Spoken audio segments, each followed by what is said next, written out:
the American adult spends on social media a year. It is 705 hours. You also have had a little bit more money in your pocket because of social media's influence on how we spend. Social media has turned into a sneaky shopping spree that makes us spend money like we're rich, when really we're just broke.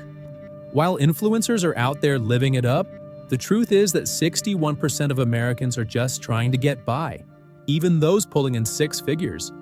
Ever catch yourself scrolling through Instagram and suddenly needing that $800 hair gadget or a fancy vacation? Yeah, it's not just you. Social media has a way of making us feel like we need stuff we never knew existed. But hold up, before we dive in, don't forget to like this video, hit subscribe, and ring that notification bell. Welcome to Market Reflect.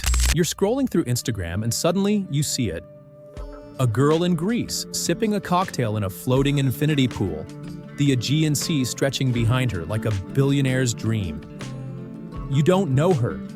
You don't know what she does for a living, but damn it, you want what she has. And that's exactly how they get you. Social media isn't just a place for memes and cat videos anymore. It's a 24/7, in-your-face shopping mall that tricks your brain into thinking you need things you never even knew existed. That $200 skincare routine, that $5,000 designer bag, that luxury vacation that somehow looks affordable. But here's the truth. Social media isn't just influencing your spending, it's hijacking it.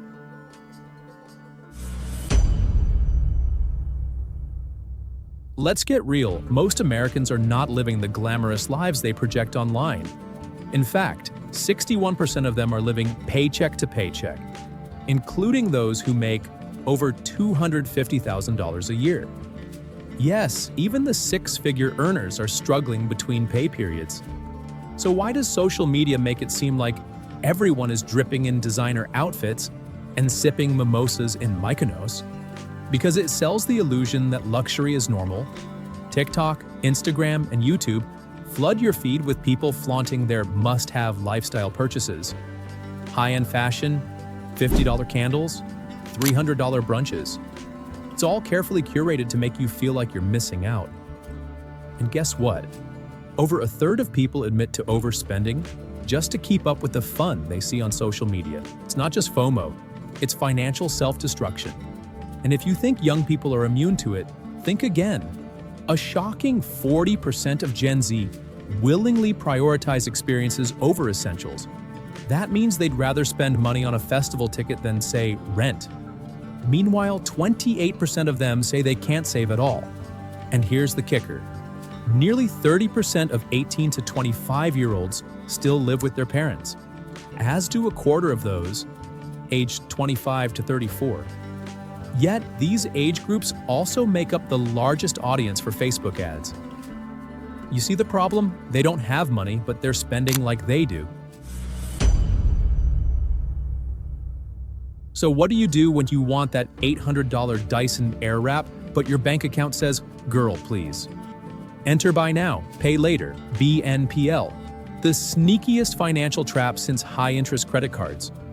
Companies like Affirm, Afterpay, Klarna, and PayPal make you feel like you're getting a deal.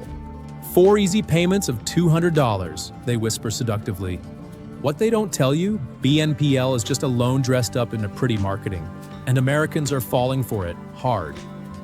More than 45% of US adults have signed up for at least one BNPL plan. And in 2021 alone, we collectively spent over $20 billion this way. That's not budgeting, that's borrowing, and it comes with consequences. 55% of BNPL users admit they spend more than they should. 30% struggle to make payments. 20% of users missed a payment in January 2022 alone. And guess where people are discovering BNPL? Right on their social media feeds. More than 25% of BNPL users first heard about it through social media ads, which, let's be honest, are basically just influencers pretending to be financial advisors.